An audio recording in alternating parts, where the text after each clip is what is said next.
अस्सलाम वालेकुम दोस्तों, आज मैं लेफ़्ट बंडल ब्रांच ब्लॉक बताने वाला हूं जो ईसीजी का नेक्स्ट लेक्चर है। इससे पहले राइट बंडल ब्रांच ब्लॉक हो गया था। दोस्तों, लेफ़्ट बंडल ब्रांच ब्लॉक को समझने के लिए सबसे पहले कार्डियक डायग्राम बनाना ज़रूरी है, इसलिए मैं सबसे पहले कार्डियक का डायग्राम बनाता हूँ।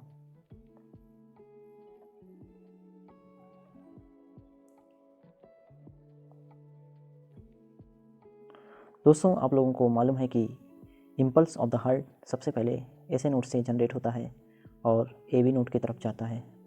उसके बाद बंडल ऑफ हिच पे जाता है। उसके बाद दोनों वेंट्रिकल में वेंट्रिकल फाइबर और पुरकुंजी फाइबर के द्वारा फैल जाता है, जिससे हार्ट कॉन्ट्रैक्ट होती है। फ्रेंड्स, अगर लेफ़्ट बंडल ब्रांच ब्लॉक हो गया, किसी वजह से अगर लेफ़्ट बंडल ब्रांच ब्लॉक हो गया तो उसमें क्या होगा कि जो लेफ़्ट साइड का करंट है वो पास नहीं होएगा। लेफ़्ट साइड में करंट पास नहीं होगा, पूरा का पूरा करंट राइट साइड में पास होएगा। राइट साइड में करंट पास होने से पहले सेप्टल डीपोलराइजेशन होता है, जो हमने राइट बंडल ब्रांच ब्लॉक में पढ़ा था।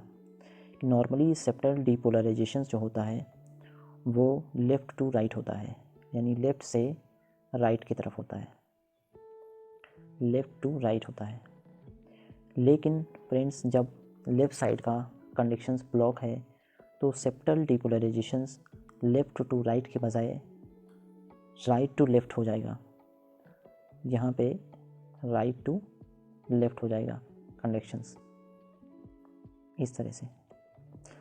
उसके बाद राइट साइड की तरफ करंट आएगा, राइट साइड का कार्डियक मसल्स कॉन्ट्रैक्ट होएगा। उसके बाद धीरे धीरे सेल टू सेल कंडक्शन चालू होगा, जो कि इंटरमायोसाइट कंडक्शंस के द्वारा होता है। जब सेल टू सेल कंडक्शन चालू हो जाएगा तो लेफ़्ट साइड का कॉन्ट्रैक्ट होगा। इस तरह से जो डॉट लाइन में बना रहा हूँ उससे करंट लेफ़्ट साइड में जा रहा है। लेफ़्ट साइड का वेक्टर इस तरह से यहाँ पे 3 जो एरो बना है उसी के हिसाब से कॉन्ट्रैक्ट होगा। नंबर 1 जो है सेप्टल डिपोरेशंस, नंबर 2 राइट साइड का, नंबर 3 लेफ़्ट साइड का। अब इसके हिसाब से अगर हम डायग्राम बनाएंगे तो यहाँ पे होता है V1 एंड यहाँ पे होता है V6। सबसे पहले हम अगर V1 में देखते हैं तो 1 नंबर का जो एरो बना हुआ है जो कि V1 से दूर जा रहा है। जब V1 से दूर जाएगा तो नेगेटिव डिफ्लेक्शंस होगा, यानी हम QRS कॉम्प्लेक्स की बात कर रहे हैं, तो इस तरह से नेगेटिव डिफ्लेक्शंस हो गया। अब उसके बाद जो राइट साइड का करंट आ रहा है राइट साइड में, तो ये V1 की तरफ आ रहा है, तो ऊपर की तरफ थोड़ा पॉजिटिव डिफ्लेक्शंस हो गया। इसके बाद तीसरे नंबर पर जो करंट जा रहा है लेफ़्ट साइड में इंटरमायोसाइट कंडक्शंस के द्वारा, तो इसमें क्या होगा कि फिर नेगेटिव V1 से दूर जा रहा है, फिर नेगेटिव डिफ्लेक्शन होगा। इस तरह से QRS कॉम्प्लेक्स बनेगा। अब ये दोस्तों QRS कॉम्प्लेक्स बन गया है V1 साइड का। ये जो QRS का ड्यूरेशंस है, ड्यूरेशंस भी लॉन्ग है, 0.12 से ज़्यादा है। दूसरी चीज़, ये W शेप का दिख रहा है, इसलिए इसको W शेप भी बोलते हैं। अब नॉर्मली तो इस तरह से दिखना चाहिए, लेकिन ज़्यादातर परिस्थितियों में जो Q वेव रहता है, यानी सेप्टल डिपोरेशंस रिकॉर्डेड नहीं होता है। जब सेप्टल डिपोरेशन रिकॉर्डेड नहीं होगा तो इस तरह का पैटर्न बनेगा।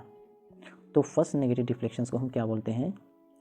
फर्स्ट नेगेटिव डिफ्लेक्शंस को Q बोलते हैं, और S भी बोला जा सकता है, क्योंकि SQ रिकॉर्डेड नहीं होता है, इसको QS बोल सकते हैं। कभी कभी तो इस तरह के नॉच नज़र आएंगे, नॉच होंगे, और कभी कभी एकदम QS की तरह नज़र आएगा। इस तरह से V1 साइड का ECG रिकॉर्ड इस तरह का होता है। अब हम आपको बताने वाले हैं V6 की तरह किस तरह से पैटर्न बनेगा। क्योंकि आप देख रहे हैं कि जो कार्डियक इम्पल्स है, सबसे पहले सेप्टल डिपोरेशन हो रहा है, तो सेप्टल का डिपोरेशन से V6 की तरफ हो रहा है। अब हम सिर्फ QRS को देख रहे हैं, सेप्टल अब V6 की तरफ हो रहा है, तो यहाँ पे क्या हो जाएगा? पॉजिटिव डिफ्लेक्शंस हो जाएगा। पॉजिटिव डिफ्लेक्शंस, यहाँ पे पॉजिटिव डिफ्लेक्शंस हो गया। उसके बाद दूसरा सेकंड नंबर कौन सा डिपोलराइज हो रहा है? राइट साइड का सेकंड नंबर, यानी 2 का। अब 2 जो नंबर है, जो वेक्टर का एरो है, वो V6 से दूर जा रहा है, तो यहाँ पे नेगेटिव डिफ्लेक्शंस हो गया। नंबर 3 पे फिर V6 की तरफ जा रहा है इंटरमायोसाइट कंडक्शंस के द्वारा। इस तरह से फिर ये पॉजिटिव बन जाएगा। ये QRS कॉम्प्लेक्स है। इस तरह से दोस्तों इस क्यूआरएस कॉम्प्लेक्स को देखिए तो ये एम शेप का दिख रहा है, एम शेप का दिख रहा है। और दूसरी बात ये है कि सम टाइम मैंने जैसे पहले V1 की तरफ बताया हूँ, इस तरह से इसमें भी रिकॉर्डेड नहीं होता है। जब ये किसी किसी टाइम पे रिकॉर्डेड नहीं होता है तो इस तरह का पैटर्न बनेगा, इस तरह का पैटर्न बनेगा। अब इसमें क्या हो गया कि जो अपराइट है वो यहाँ पे क्या हो गया, नॉच नहीं बना है। तो इसको क्या बोलेंगे हम, फर्स्ट अपराइट जो डिफ्लेक्शन होता है उसको आर वेव बोल सकते हैं। आर वेव V6 की तरफ आर वेव बन रहा है। आर वेव सम टाइम क्या होगा, एकदम फ्लैट भी हो सकता है, एकदम फ्लैट भी हो सकता है और नॉच भी हो सकता है। और इस तरह से जो V6 का डायग्राम है एम शेप दिख रहा है और V1 की तरफ जो डायग्राम है वो W शेप दिख रहा है या QS शेप दिख रहा है।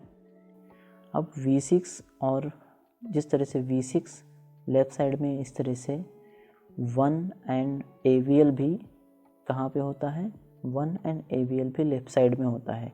तो जो ECG में लीड 1 होता है या AVL होता है उसमें भी इस तरह का पैटर्न दिख सकता है।